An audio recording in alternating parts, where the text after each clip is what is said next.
You listen to me, Mr. Kickass, Mr. Rubber Burner. You wipe that hotshot grin off your face or I'll shoot it off you. You got that? Now finish up them taters. I'm going to go listen to Rabid Fighters. Rather than fondling my sweaters. That's the way he said, finish up them taters. Burner. Christopher Maloney, his finest role outside of Law and Order. Coming up with new intros every week is hard, guys. I was watching Wet Hot American Summer earlier the week, and that one jumped out at me. Had to include it.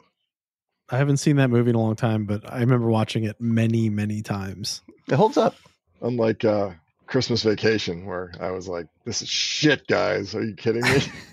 I don't know why we were so adamant that you had to see Christmas Vacation. I don't remember that, but maybe. I mean, this is the start of the podcast. I think it was that conversation where Greg had not seen Christmas Vacation. We were like, well, why don't you watch it and then tell us what you thought about it? And he hated it. It was like four years in a row, I think. You guys were like, yeah, every year. Have you seen it yet? Are you kidding? We just haven't about this last year. Still, and finally, I was like, Jesus Christ, I'll see Christmas Vacation. It's one of those movies that's played every year. It's like, how'd you? It's like you dodged it, like on purpose or something. Yeah, I know. Yeah, I guess. I don't know. Clark is such an asshole in that movie. He's like, I didn't get a Christmas bonus. Oh God, I wanted a pool. Oh, we're gonna do a rewatch of that. Hell of a segue, guys. Hell of a segue. Because we're gonna be talking about a holiday movie today. So, with that, welcome to Rabbit Fighters. I'm Joshua. I'm Brian. And I'm Greg. 'Tis the season. Christmas. So, happy holidays, friends. We here at Rabbit Fighters know the true meaning of the season, and that is forcing each other to watch or listen to albums that others haven't experienced and recording it for you, the audience, and for posterity. Yeah, we're gonna unwrap our opinions for all of you. It's the podcast version of like preparing yourself to go to someone else's house for a holiday where you just are dreading the trip and you're like, oh God, someone's making me go to a house I don't want to go to. I'd rather just stay home and like hang out with my own family. It's the white elephant version of podcasts. You want to trade up, and can I give it back? This one's limpid. You just really hope you're gonna get your own gift back. It'll come back around to you. You bought something cool, and you're like, "Oh, I was hoping to get my hour back." But an electric wine cork remover. What the fuck? How did I end up with this thing? A corksicle. It's so funnier than what I said. Well, this week we are catching up on the holiday classic Scrooged. Is it? Is it a classic? Joshua calls everything a classic. Yeah, classic. He says everything is like globally and cult classic. Cult classic. The Scott Pilgrim? Hey guys, internationally when you write the intros, Christmas you can film. call whatever you want classic. I'm writing the intros, so therefore it's classic to me. Hey kids, have your classic peanut butter sandwich Daddy made you for your lunch. Here's an internationally renowned tiny bag of small carrots. I just took a classic trip to the bathroom. Everything is a classic to you. All right, but maybe this is a classic. Call me some chestnuts because I'm getting roasted here, guys. All right. The film, the movie. The movie. Scrooged. Scrooge. From 80s powerhouse. Can we call him that? Richard Donner? Definitely call him 80s powerhouse Richard Donner. I call him Dick, but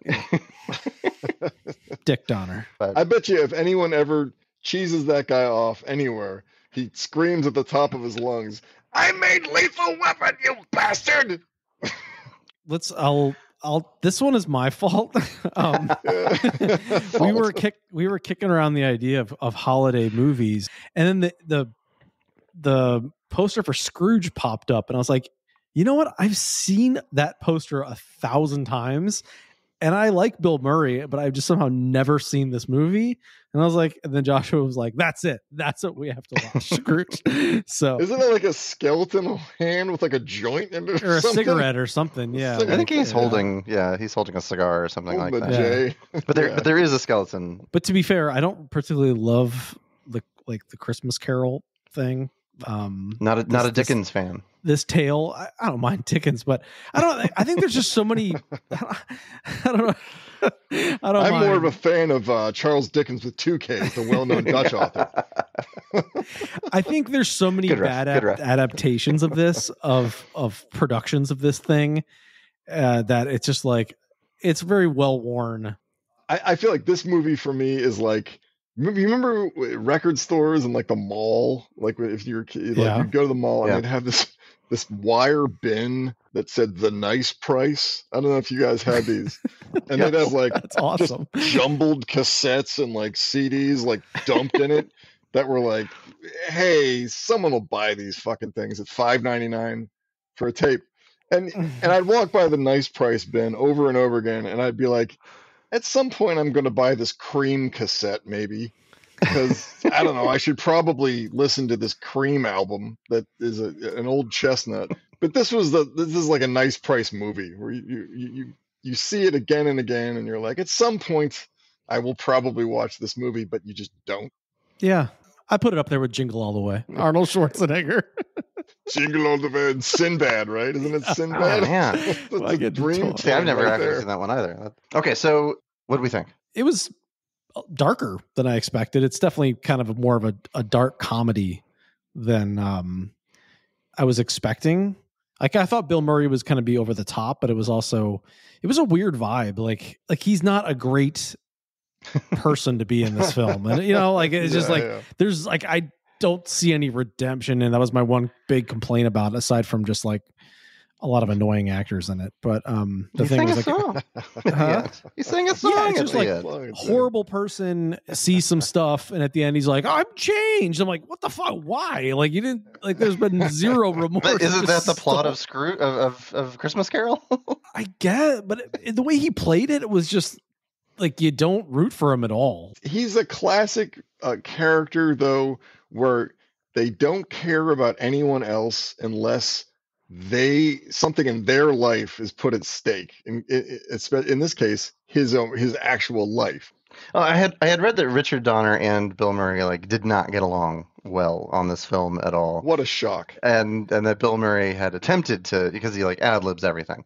Yeah. He had attempted to go in a bunch of different directions, and Richard Donner just kept butting heads with him. And interviews afterwards, it just let it know that it's a different film than Bill Murray was expecting, and even Richard Donner was like, it's a different movie than I was expecting, because they just fought so much, and so much ended up on the cutting room floor that. That's the same story as Groundhog Day too. It's the same thing as Groundhog Day. They were like, Harold Ramis and Bill Murray had expected different movies from each other. Bill Murray was an irate asshole. He wouldn't show up to set on time. He was sullen. He just would skip days, and they just sit there waiting for him. And he's like, no, the movie's dark. And Harold Ramis is like, no, it's funny. And they just fought about it the whole time, and it ended their friendship essentially. Wow. Oh, that's right. They did have a big falling out. I didn't know that was over Groundhog Day. I hear this about Bill Murray all the fucking time. And I like Bill Murray. I think he's funny, but also he just seems like a big asshole. And I would never want to cast him or work with him, because he wants to do it his way all the time, and everyone else can fuck off. And you can tell in this movie that he's ad-libbing all the time, and directors hate this shit, because you have marks you have to hit. They got lighting, they got sound. There's so many technical elements. It's not fucking Second City. You're not on stage screwing around with your friends. Millions of dollars are at stake every single day you film stuff. Yeah, I found the quote. Richard Donner said, "It's like standing on 42nd Street and Broadway, and the lights are out, and you're the traffic cop." For directing Bill Murray. I sort of feel, though, in terms of this type of film, you kind of, don't you know what you're getting? I mean, it's not like he's an unknown. I mean, you saw Ghostbusters. I mean, it's kind of very similar. And this was his first movie after Ghostbusters. It's like all these people who date Kanye West. It's like, weren't you warned? And like, well, then they thought, well, I'll be different. I'll be the one that it works with. And then Richard Donner goes in and he's heard bad shit about Bill Murray. And he's like, oh, he is an asshole. He is hard to work with. It's not, I'm not going to be the one that changes him. He's just going to say whatever he wants to and show up sometimes and not other times, Yeah. And you can tell, like, I think Bill Murray took over this movie. It's what it feels like to me, and just did whatever the hell he wanted to do, and Richard Donner was just trying to catch up with him. Some of the one-liners are funny and they hit, but a lot of them are just bad and just kind of like, okay, it's like a nonstop thing. But some are funny and some land, or I thought there were a handful of them were good. But I feel like Bill Murray was like, here's my chance to show everyone what an actor with a capital A I am, instead of asshole with a capital A. You watch like the Scrooge, whatever, the regular one, like he gets something from each ghost, right? Like he sees it, feels something, the next one sees something, then finally, he changes. But this one was just goofy. It was like, I didn't really see any transformation until the very last one where he's like, they're going to burn me? Oh my God. Oh, I'm a great person now. But it's like the first two ghosts at 2.75. It's like, you're just like, what the fuck? Like, this guy doesn't care at all. Like I didn't see any transformation to like this person I disagree. I absolutely disagree. So at the end of the Ghost of Christmas Past, the cabbie, Johansson, the lead singer of the New York Dolls. David Johansson, Yeah, just fantastic casting there, by the way. But so he goes back in time and he sees his mom, and he like breaks down crying. Like, he's obviously touched by that. And before that, he's like completely above everything. Niagara Falls. Yeah, exactly. So at the end of that, he tries to play it off as like, oh, I was crying about the price of veal. Like, that was actually a really nice gift. But that whole scene was like, he got through to him a little bit, but he's not there yet. And then the Ghost of Christmas Present, Carol Kane, after she's like beating the shit out of him, they go and see his brother and peek in on that. And he has like this moment where his brother and his wife are like, oh, you always invite your brother. Like, what'd you get him? And it's like, oh, a framed picture. Like, and he doesn't like shirk it off. Like, he is actually just like a little bit touched by that. So I feel like there was some progression there. I guess my point was that they kind of reset him after each time. It's not like a build of like, oh, I see my mother, my, whatever. And then he's sad. Then he's kind of contemplative. And the next one, it's just like they kind of reset him, throw him into another ditch. And then he gets his way out of that one. Then he's like, oh, okay, I'm back to being a dick. And then I don't know. Because he's forced to go back into the real world. I know, but I guess I was kind of looking for like a slow kind of like, like remorseful. Okay, I see that. And then his attitude changes throughout the movie. It's just like the same person until the very end. And it's very abrupt. And none of this is better exemplified than with his relationship with Karen Allen. Him and Lumpy and what's her Lumpy name? Thing, and whatever. So like, that is so inconsistent. Like, they meet cute, they bump their heads, he's lumpy and all that stuff. And then it just goes on. It goes up and down where you like, none of it makes sense. Like, they're in a relationship and now he's playing like a fucking dog on a show. And you're like, what? Why is he a dog? And then he's working his way up through the ranks, baby. But then the head of the entire studio comes in and he's like, hey, great job as the sweaty dog. I want to have dinner with you tonight. Let's have dinner, sweaty dog. Which, first of all, yes, that happens all the time. Studio heads walk through, see a guy in a mascot costume, and they're like, you're the future of the studio. I want to have dinner with you. But anyway, Karen Allen comes in, and she's been supportive the whole time. And he's like, hey, the fucking head of the studio wants to have dinner with us, and you're invited. She's like, but we're going to Bob and Teri's. And he's like, but the head of the studio, like, what? And she's like, but it's Christmas Eve. It's Bob and Teri's house. Like, at this point, I'm like, with Bill Murray on this one, I'm like, are you fucking kidding? With Scrooge. Yeah. I'm like, are you kidding?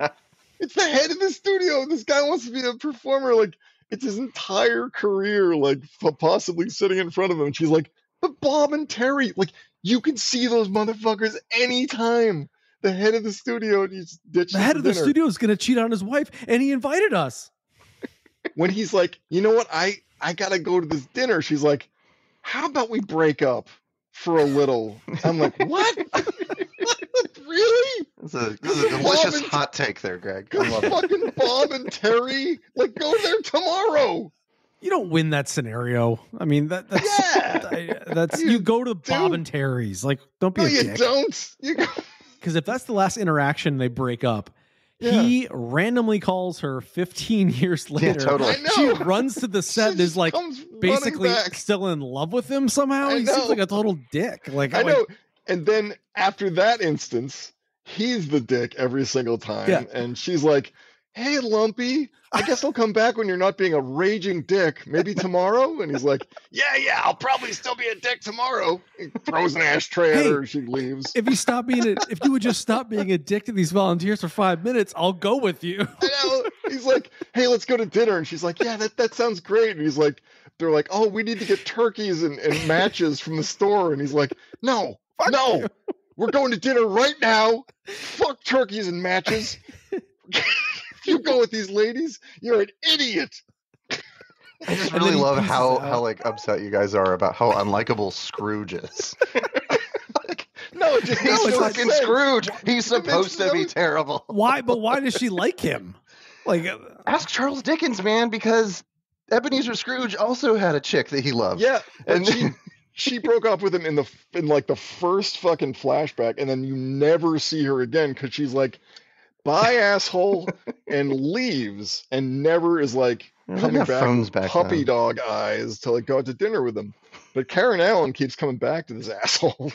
There's not a very smooth or like an obvious arc to the character. Getting him to be a better person. It's like they shove it at the end, like, all right, he's got to be a great person. We got to sing a song together, and this fixes everything. And you're like, yeah, but it's all rambly and shitty anyways. And you're like, what? Like, and he's like, I am gonna win an Academy Award for this performance because nobody takes me seriously as an actor. I think I had read that. So he had done Ghostbusters, and then he was like living in Paris and considering retirement. And he actually turned down Rain Man, Big, and Cocktail to do Scrooged. It's funny because he did Rain Man. It was called What About Bob? He did it later. That's a good point. He was like, that was a great one. I wish I had done that. I'm just going to go do it again. Let's just recast that one. Let's do it again.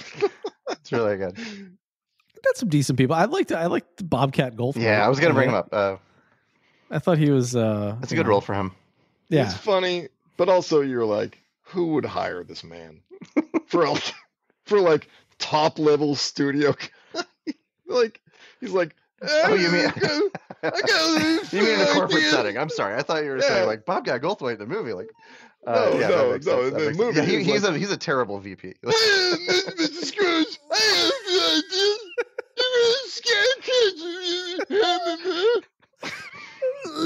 want to give you a corner office. Kill like Mickey, and he's like, fire that guy, and he's fired for one day.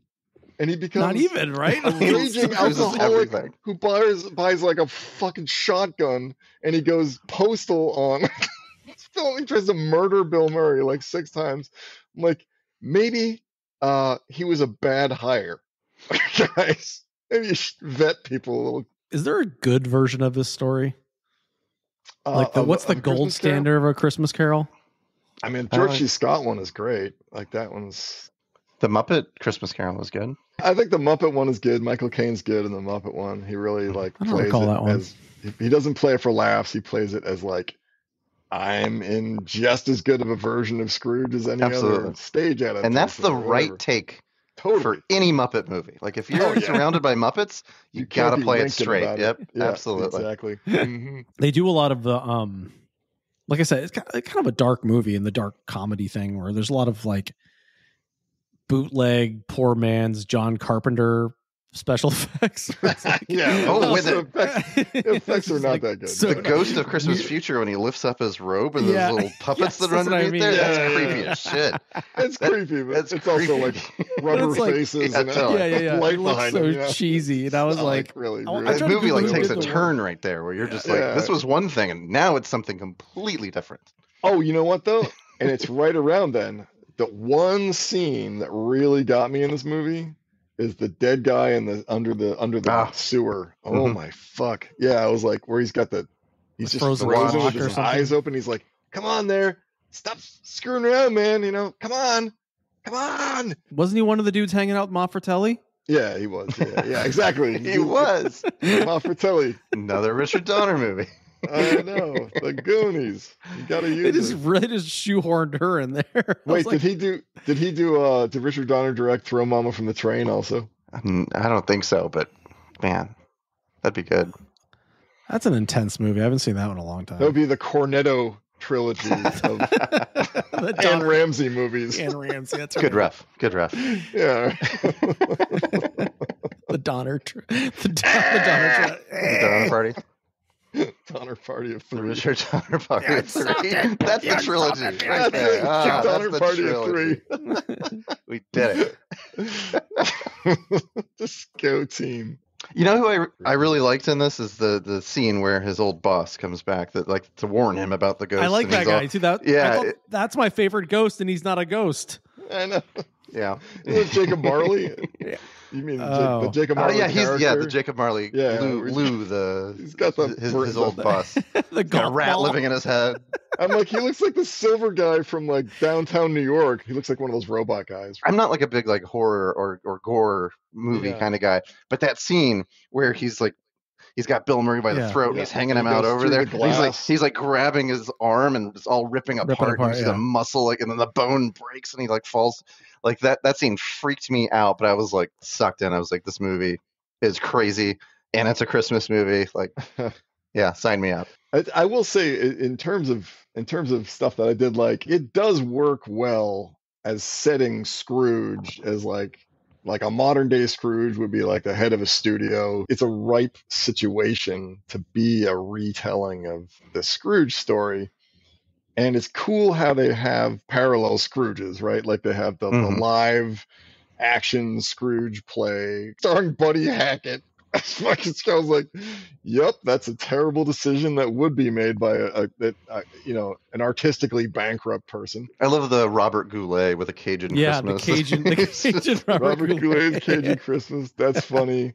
And I liked how, as the stage play is getting closer to opening, his life is getting closer to closing, basically, and the two have to smash into each other to kind of save him. I just wish, like Brian had said, that they came up with a more elegant arc. I think what bothered me the most about that it just kind of itches. Like he did nothing to win her back. Like there was nothing. It was just like within the first scene that she showed up, she's like, Lumpy, like I still love you. It's like no, like she should hate him and he should have to prove his worth to win her affection back. And it's we saw everything he went through, but she was just still over there working. Right. and all of a sudden, like it's a phone call, and then But later in the day, she had no animosity at all from the beginning. She's just like, I ran down here as soon as I got your voicemail. It's like, wait, she should hate him. That's the point.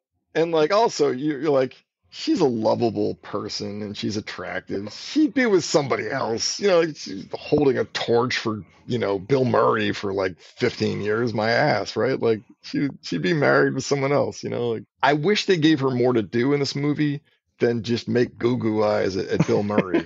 Cause like there's a lot of, she's just staring at Bill Murray with goo eyes and he's just like, yeah, I'm awkwardly fucking this all up when I can totally win you back. And she's like, I'm waiting. She was smoking a J in the bathtub at one point, though. So. It's true. Just for some character development. Yeah. Cab driver's trying to get a peek.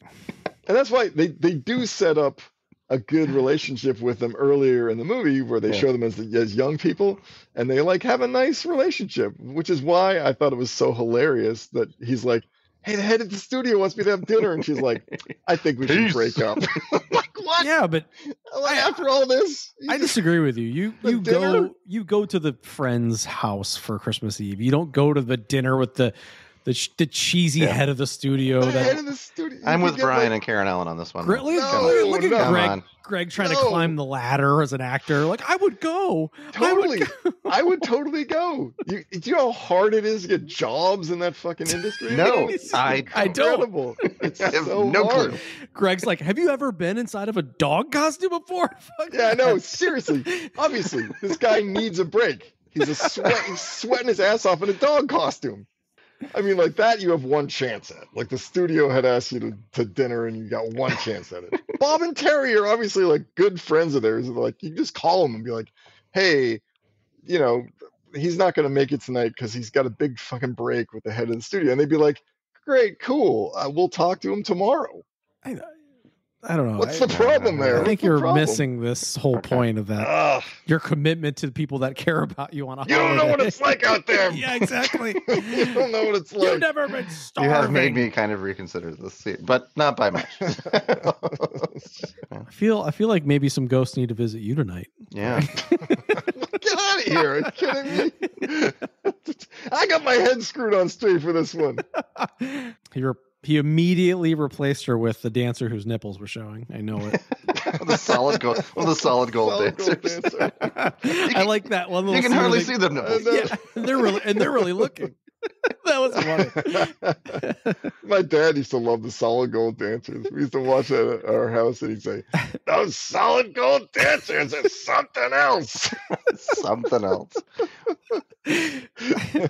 Whenever an old person says something else like that, you know they're not having pure thoughts there. As soon as they stepped outside too, I thought of Greg, where I was like, another movie based in New York. Like every movie, I know, another New movie York based movie. and another movie in a row where the hero doesn't deserve the woman, right? Like, it's just... We have a type. We have a type of movie here on Rabbit Fighters. Wait, there's one thing that I wanted to bring up about Scrooged that seems absolutely unbelievable. I want to fact check it, but according to IMDb, that the studios actually wanted the production to continue on Christmas Eve and Christmas Day, like filming of Scrooge. Like Scrooge. Like Scrooge. And Richard Donner was like, no, we need the day off. And like, no, you're still filming. Like, you have to. So he fired the entire crew on the day before Christmas Eve and then rehired them the day after Christmas Day. That's a class move, actually. It seems so unbelievable. Like that couldn't have actually happened. Like, but if it's true, it really does point out how a Hollywood studio head is a good embodiment for a modern day Scrooge. Because, like, who the hell would do that other than some completely out of touch asshole who doesn't like people? Yeah, I need someone to fact check that. That seems too fantastical to Greg's be real, point. but yeah, I think it's a good script. I could see this being a script, like you said. It makes sense. Like, what's a modern day? There's funny stuff. A terrible CEO. Like, I think the script probably looked good, but I don't know if Bill Murray was the best cast for that. I mean, I could see why at the height of like Ghostbusters and like you need a comedic actor. And I think I did read maybe the same article as Joshua was reading. Like, it's like probably on Wikipedia where it's like saying that studio felt like only Bill Murray or Eddie, Murphy could probably deliver the ticket sales that they needed. It's funny because I actually, now that you said Eddie Murphy, I was like, I kind of would want to see Eddie Murphy as Scrooge. Like, that would be fun because I checked that out. He always plays like a lovable, like, funny guy. It would be funny to have him mix up, like mix some dark stuff in there and still be funny. He plays all the characters as well. Trading Places is a Christmas movie. Like, Trading Places is a great Christmas movie. Yeah, I know. That's a Christmas movie? It takes place during Christmas. Oh, okay. All right. Well, let's grade this sucker. All right. I don't have a witty grading scale this time. How about you go first then? Purely on sentimental value, it's like a B-. I think there's tons of jokes that deliver. I actually find Bill Murray to be rather charming in this, regardless of what his like real life persona is on set and how terrifying he is. it's the Scrooge story. I mean, it's nothing more, nothing less. It's just sort of bent towards an '80s vibe, and I think it's cast really well. I really I love all the ghosts deliver. Yeah, I mean, I guess the love story is not that great, which that's why it's not an A. But yeah, I give it a B. What's your favorite? Well, you said all the ghosts are there. What's your? I guess the third one, I guess, does show up, but doesn't really do much. Just the Grim Reaper. But Yeah, the Grim Reaper is just like fantasy headquarters costume with like rubber it's like faces. someone picked up the costume. That's one of those like spirit Halloween things that show up at the strip mall. Totally, Get the giant Grim Reaper costume. You're like extra $20, you get the screaming belly. Get the light up ghoul belly. Couple of LED lights in there. You get the little latex faces. But it's scared of kids. But it's so shitty. It like falls apart by the end of that night. It's just all raggedy, falling apart. Kid's all sweaty. He just like pulls half of it up, and there's just like an arm hanging out. The kid's like $30. face. Yeah, Trick or treat. I do like how dark it is. Like that always gets me, and I always forget how dark it is too. Like the scene where he's being cremated. That is an incredibly dark scene. Dark. That is fit for any horror movie. Yeah. His feet are on fire and he's trapped in the box and he's like begging to get out. Like that's legitimately awful. So yeah, I think there's a lot that's good about this. But if you're going to make a dark comedy like that, I think you have to, in my opinion, twist the story a little bit and maybe have the ending be different. Like, where if it's going to be dark, he doesn't have the happy ending. Like keep it that way the whole way through. You would have cut right when he's getting cremated and just have it be cremated. That's it. Credits roll. Finn. Children crying, leaving the theater. Like, what was this? They just cut to the 5 pounds of veal cooking and the fucking cremation. The end. It's Brian's Zack Snyder cut. It's 4.5 hours long. I mean, gruesome you don't think takes. It's the David Fincher version. Yeah, that really fucking dies. All right, so what's you guys' grades? It's okay. It's an okay movie. They made Scrooge. I feel like when I hear a cover of a popular song that I like, and they kind of do it pretty much the same way as the original, and you're like, well, why did you do this? Like, the original's good. When you do a cover, you're supposed to uncover something from the original that wasn't laid bare by the first artist, right? Like you find a dark undercurrent to a love song and you enhance that, and people hear the lyrics in a new way, and it brings out a new element of the song, or it's a whole new song, and you're like, wow, I never thought of the song this way, like Sweet Dreams done as a creep show, Mm-hmm. And in this one, it's the same thing. You're like, you put a bunch of crap on the outside of it to like dress it up as something else, but really you're just doing a pretty straight cover of the original. The wrinkles that they put in that are interesting are, the movie industry, like lampooning the movie industry, but it's not enough of a wrinkle. It doesn't really add that much to it. It's just like, these days he'd be an exec, he'd be a suit. The things that did touch me a little bit was the Murray clan, where they had, his entire family was in it. Yeah, like his older brother plays his drunken dad, but like the stuff with Joel Murray, who isn't a very good actor. I've seen him in other stuff. Joel Murray plays his brother. Brother, yeah. He plays yeah. a little bit. The kid who gives him the signed portrait and says to the greatest brother a guy could ever have, or whatever. Those scenes, actually, I was like, oh, I kind of like Joel Murray in these. Like, he's actually pretty good in this. And those scenes were kind of touching to me. But then, at the end of the movie, it's a train wreck, like where he just he climbs into the set and he just yammers on for like 13 and a half minutes. And you're like, someone would just tackle this guy and just be like, shut up. You've ruined the whole fucking show. He's trying to have his Jimmy Stewart moment. Yeah. Totally, man.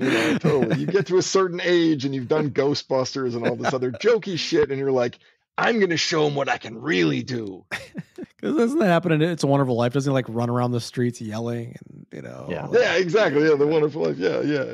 Merry Christmas, you wonderful old building alone.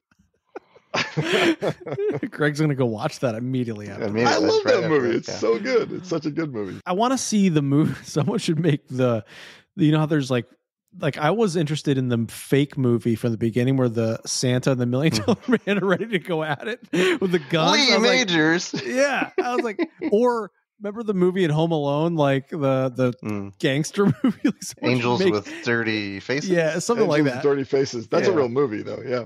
Really? I thought that was a movie made for the movie. Are you sure that's real? There's a movie called Angels with Dirty Faces. It's an old gangster movie, yeah.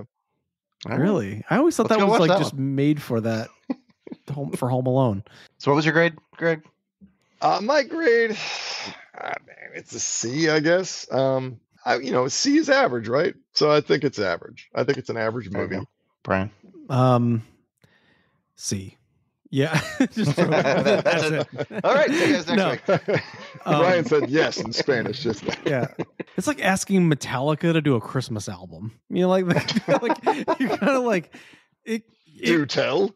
You know, it's like get a band or something like that, where it's like let's try to be edgy and make a dark version. To see if Metallica has ever maybe made a Christmas album. I'm sure they have. The London Philharmonic Orchestra or something. They're all musicians and they could probably pull it off, but should it be done? Probably not. But I feel like this is kind of Bill Murray in the 80s Murray-esque. You know, like you think he, you know, like I said, it's kind of the spinning top thing, but he does it. Maybe Harold Ramis does a better job of reining him in, or the script's better in like Groundhog Day because it works there. And the same thing for, you know, what about Bob? I think it's just the character makes more sense to just the randomness of the one-liners and the ad-libbing that makes it just is more comical in that way. But to that point, I think there's some good, like I think Greg even said, there's some funny lines, you know, and there's like little bits of gold throughout drop, but sometimes it goes on a bit too long and you're just like, okay. But yeah, other than that, I thought my main complaints I already said. It's average. I mean, I don't think it's not a holiday. I wouldn't put it in the holiday classics bin by any means. So it's just the nice price. I'll put it in the nice price bin. Yeah, chuck it in the nice price bin. Greg will come and get it one day. I don't know. Who do you think was the best in this movie? I guess other than Bill Murray, if you have to consider him the best in the movie. Actually, my favorite character of the whole thing was the first dead guy that the Jacob Marley guy. Yeah, the Jacob Marley guy. The golf guy. Yeah, he's got holes in him. He's drinking. That's like a funny scene. Agree. You can shoot me all you want. Just take it easy on the Bacardi. Yeah. Bacardi comes squirting out of his holes. He just got like dust flying off. That's such an easy gag too, but it really delivers. It's fun. Yeah. I know. Yeah. All right. Well, next week is the last episode of the year. What we're going to do is something a little different. Hopefully start a new tradition here where each of the Rabbit Fighters here brings a couple albums to the table that they discovered. I don't know why I'm saying that we discovered. So like stuff that's new to us. It's new not necessarily new to 2023. All the podcasts, just they focus on what came out in 2023. Let's broaden our horizons a bit, recognizing that there's so much music that exists in the world. It's impossible for everyone to know everything and have heard everything. So I discovered a bunch of stuff from years ago, from decades ago, that's new to me, and I enjoyed, and I want to talk about it. And I hope the same is true you guys. I'm so out of touch with music. You're just bringing the Limpet soundtrack, aren't you? Let's broaden our minds. Lawrence? Be careful what you do. Good ref. All right. Well, God bless us, everyone, I guess. Put a little love in your heart or something. Too. See you next week. We should just go out with the Bill Murray ranting at the end for 19 minutes. And you have the thing in your heart that makes Christmas be real, but also Christmas and loving and feeling. Richard Donner having a fucking aneurysm behind the camera.